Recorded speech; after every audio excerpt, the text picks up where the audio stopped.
Hey everybody, and welcome to the 5 Bytes podcast. I'm your host, Rory Monahan. Coming up on this week's episode, Apple ruled against once more in court with potentially huge consequences. Also, Microsoft earnings for the quarter continues to beat expectations. And Windows 11 continuing to make gains, but Microsoft Edge struggles in the browser market. For this and more, keep listening to this episode of the podcast, which of course, as always, is brought to you by my sponsors. And that includes Numecent, the inventors of the first and only cloud-native container management platform for Windows desktops. And also brought to you by Master Packager, an application packaging software that helps you build packages that end users love, enterprises want, and the Windows OS needs. If you enjoy the show each week, you have these awesome sponsors to thank. And now for some news. As previously covered on the podcast, Apple was in a court battle with Epic Games, who claimed anti-competitive practices by way of Apple forcing developers and companies to go through the Apple App Store on Apple devices, where they would take a lot off the top for themselves. In fact, it's reported to be between 12 to 27% of payments that go to Apple, and I've seen it as high as 30% reported from other outlets. This practice was alleged to run contrary to a 2021 injunction that required Apple to allow developers to direct customers to third-party purchase options on the web using in-app links. MacRumors.com reported that last week, Judge Yvonne Gonzalez-Rogers, who has been handling the Apple versus Epic Games dispute for the last 5 years, said that Apple is in, quote, willful violation of the injunction she issued to prohibit anti-competitive conduct and pricing. And she said Apple's continued attempts to interfere with competition will not be tolerated. A summary was also provided in the court that stated that Apple's percentage of commission that they take allowed it to reap super competitive operating margins and was not tied to the value of its intellectual property and thus was anti-competitive. Apple's response was charge a 27% commission on off-app purchases where it had previously charged nothing, and then extend the commission for a period of 7 days after the consumer linked out of the app. Apple's goal was to maintain its anti-competitive revenue stream, according to the summary. The court had also prohibited Apple from denying developers the ability to communicate with and direct consumers to other purchasing mechanisms. Apple's response was to impose new barriers and new requirements to increase friction and increase breakage rates with full-page scare screens, static URLs, and generic statements. Apple's goal was said to be to dissuade customer usage of alternative purchase opportunities and maintain its anti-competitive revenue stream. In the end, Apple sought to maintain a revenue stream worth billions in direct defiance of the court's injunction. Judge Rogers said that the court will not tolerate further delays and Apple will not impede competition. Apple must not impede developers' ability to communicate with users or levy a new commission on off-app purchases. Apple responded to the ruling late on Wednesday, saying, quote, we strongly disagree with the decision. We will comply with the court's order and we will appeal, end quote. Much more concerning than this simply being a case of the court enforcing a previous ruling and Apple skirting that ruling, which is, I don't know. I'll say alleged to cover my own ass, but that's just classic Apple. This is something I've talked about on the podcast in the past. Malicious compliance on their part. They do it with rulings of the European Commission as well. They'll find ways around legislation or a regulation, and then the regulation essentially, or the court has to catch up to them.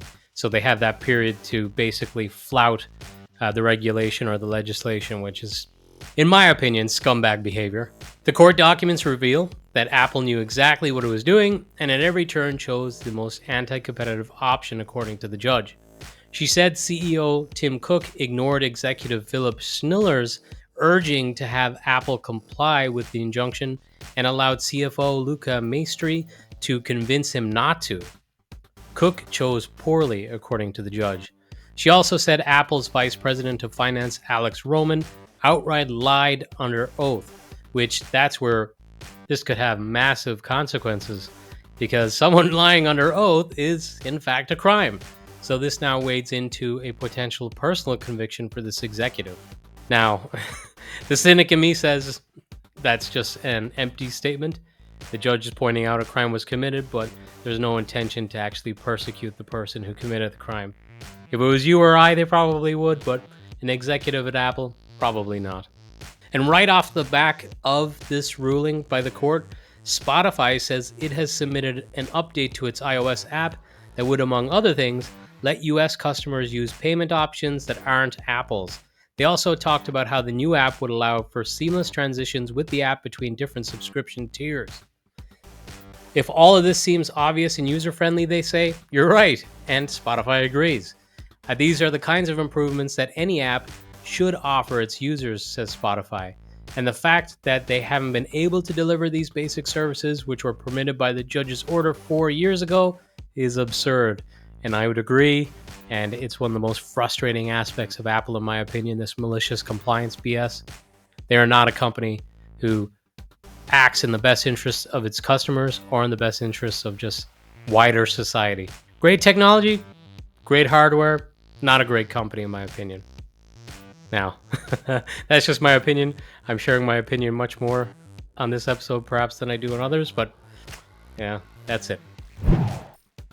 I guess sticking with the business end of things for a bit, Microsoft shared their quarterlies last week and continue to beat expectations. Revenue hit $70.1 billion, up 13% from last year, or 15% if you factor out currency swings, according to neowin.net. And while earnings per share also climbed 18% to $3.46.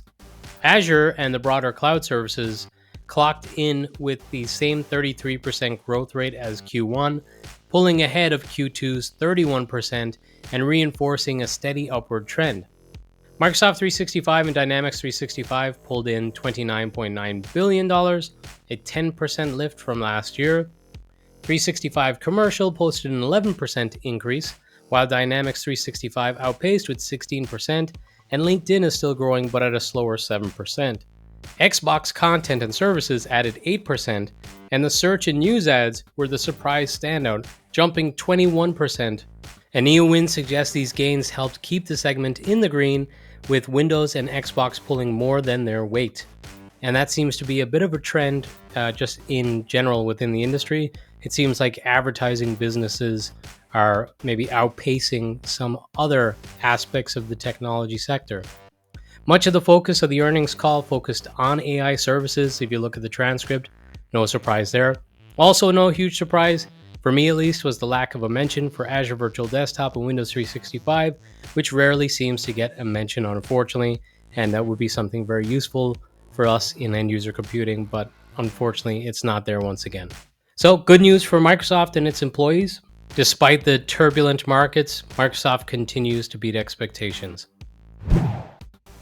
The April Stack Counter report has been released, and it shows Windows 11 continuing to gain share, now up to 43.72% versus Windows 10's 52.94%. According to neowin.net, data shows that Windows 11 has surpassed Windows 10 in the US market already, which I find interesting. There's a bit of a skew where the US is ahead of much of the rest of the world. But yeah, the prediction is that Windows 11, just in general, will surpass Windows 10's market share in the coming months. NeoWin.net also reported this week on the browser market share report from Stack Counter this month, needling Microsoft Edge a little as it continues to flounder in terms of market share. On desktops, which should really be Edge's main opportunity against Google Chrome, despite all the regulatory turbulence around it, Chrome remains uncontested with an overwhelming 65.02% market share, which in April 2025 decreased by just 0.62 points. Edge only has 13.29% of the desktop market, and if you include other devices and look at the entire browser market share, Edge only has 5.2%, which has to be disappointing for Microsoft.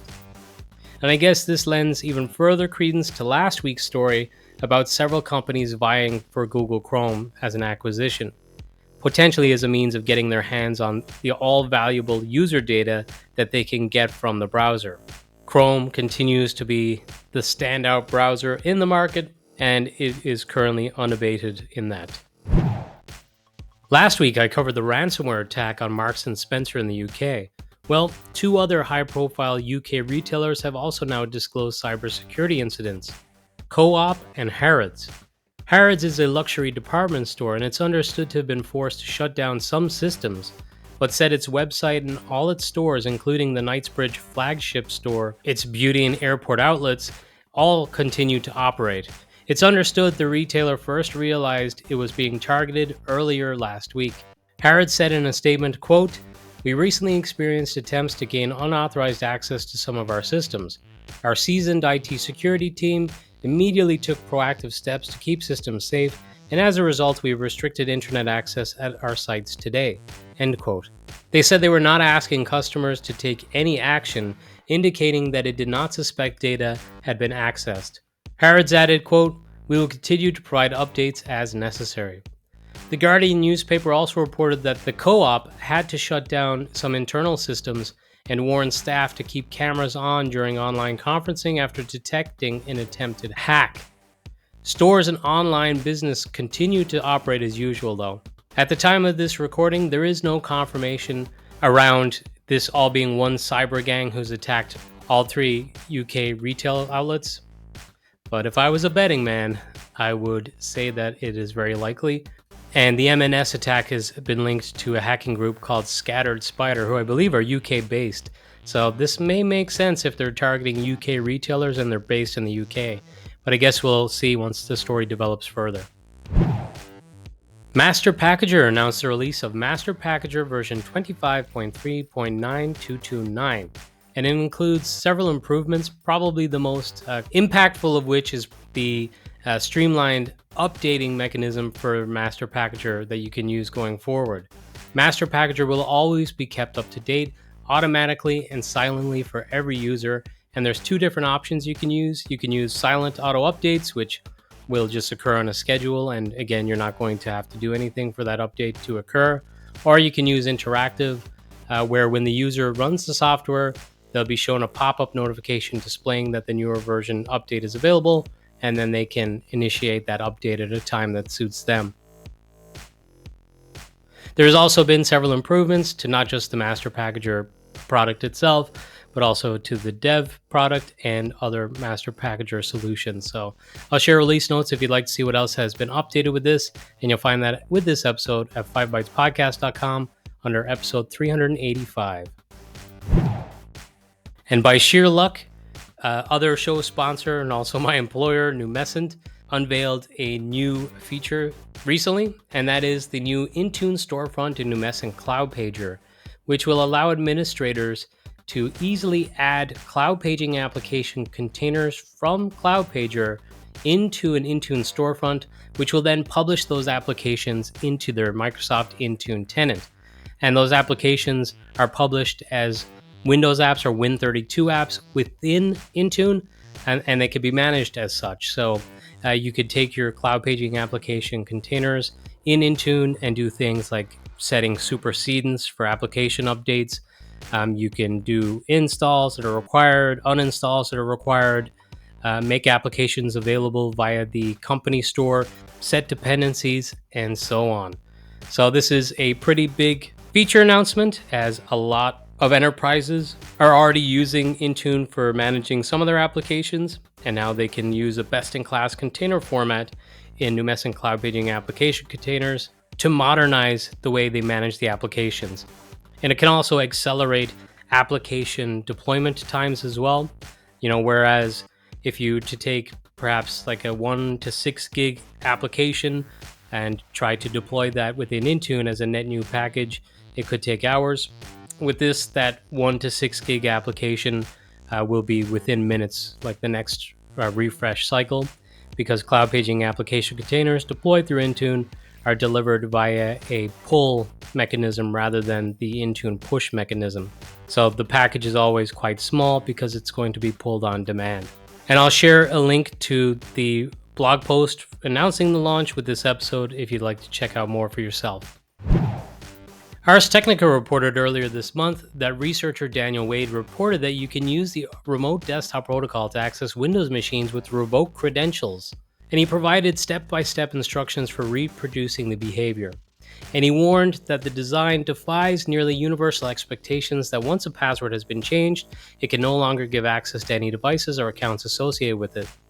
The mechanism that makes all of this possible is credential caching on the hard drive of the local machine, and for administrators, they'll know that credential caching can be a bit of a pain just in general. Say if you're trying to restore a desktop to a previous checkpoint, if you rotate passwords for services and stuff like that, it can be a real blocker. But the first time a user logs in using Microsoft or Azure account credentials, RDP confirms the password's validity online. Windows then stores the credential in a cryptographically secured format on the machine, and from then on, Windows will validate any password entered during an RDP login by comparing it against the locally stored credential with no online lookup. With that, the revoked password will still give remote access through RDP. Unfortunately, the result here is that potentially millions of users at home in small businesses or hybrid work setups are unknowingly at risk. Unfortunately, in response, Microsoft said the behavior is a design decision to ensure that at least one user account always has the ability to log in no matter how long a system has been offline, and that behavior does not meet the definition of a security vulnerability, and company engineers have no plans to change it. Now, they say they have no plans to change it right now, but of course, I would guess since there's this method that's been published by Daniel Wade, if that's to be leveraged en masse by cybersecurity gangs, perhaps this is something that they would end up addressing, but for now, it looks like it's just business as usual and an accepted risk. Finally, on the news for this week, Microsoft has stated that they're going to start offering a 20% discount on all Windows 365 plans for new customers. This time-limited promotion is available worldwide, so in every region, and the offer is reportedly valid from May 1st until October 31st of this year, and applies to customers not currently subscribed to Windows 365. The discount applies either for the remainder of the enterprise agreement contract period or the first year of the customer's Windows 365 subscription, whichever is shorter. Transactions must be processed through Microsoft's Operations Center by 11 p.m. Pacific Time on October 31st of this year. And the offer is non-transferable and cannot be combined with any other offer or discount on Windows 365. And I've seen some of the Microsoft employees kind of championing this as a way to provide some, leeway or ease for customers because of, one, Windows 10 end of support, and then two, also potential supply chain issues and just cost issues related to the tariffs, making it more difficult to replace machines in order to get to Windows 11 before the Windows 10 end of support. But now this episode's scripts, tricks, and tips.